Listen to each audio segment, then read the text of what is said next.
প্রাথমিকভাবে আপনাদের যেটা বলতে পারি, যেহেতু বিধানসভা চলছে, ক্ষতিপূরণ বা ইত্যাদি বিষয়ে আগামীকাল সকাল 11টায় অ্যাসেম্বলির শুরুতে অধ্যক্ষের অনুমতি নিয়ে আমি বিবৃতি দেব। বিধানসভা চলছে, সেই কারণে আমি এইখানে কম্পেনসেশন বা অ্যাকশন নিয়ে আমি বিবৃতি দেব না। এটা প্র্যাকটিসের মধ্যে চলে, হাউস চললে। আমি এখানে যেটা আপনাদের লেটেস্ট বলবো সেটা হচ্ছে, প্রথমেই আমি ধন্যবাদ জানাবো আমাদের সিভিল ডিফেন্স, কলকাতা পুলিশ এবং ফায়ার ব্রিগেডকে।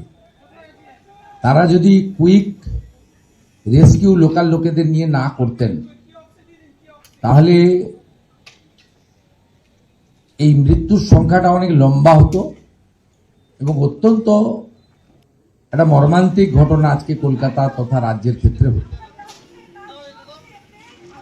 আমরা ধন্যবাদ জানাবো আমাদের এই জোনের আর্মির যিনি দায়িত্বে আছেন, এনডিআরএফ এর।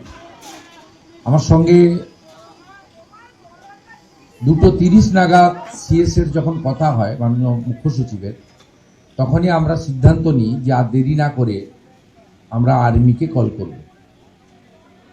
প্রসেস কমপ্লিট হওয়ার আগেই তারা কিন্তু আর্মিকে এবং এনডিআরএফকে পাঠিয়ে দেন। 1 ঘন্টার মধ্যে তারা 3:15-20 থেকে পুরো রেস্কিউ অপারেশনে হাত লাগান।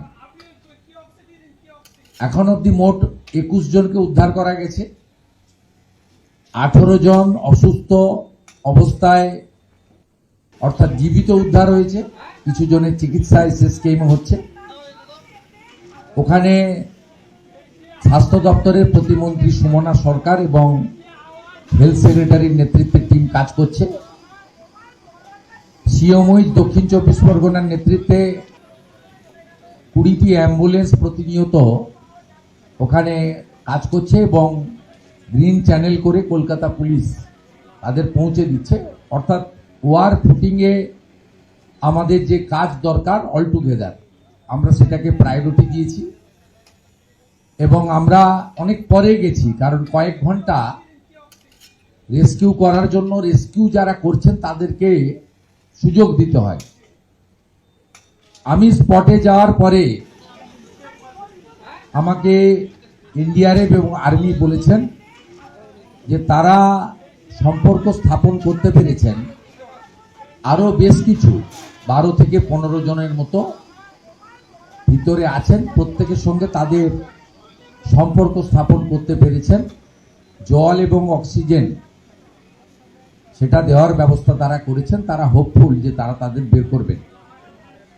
সদ্য লন্ডন থেকে চোখের অপারেশনের বিশেষ প্রশিক্ষণ নিয়ে ফিরেছেন ডাক্তার মোনাজির হোসেন। বনগাঁতে এই সর্বপ্রথম কোল্ড ফেকো, টোরিক, মাল্টিফোকাল ছানি অপারেশনের জন্য আসুন বনগাঁ আই কেয়ারে।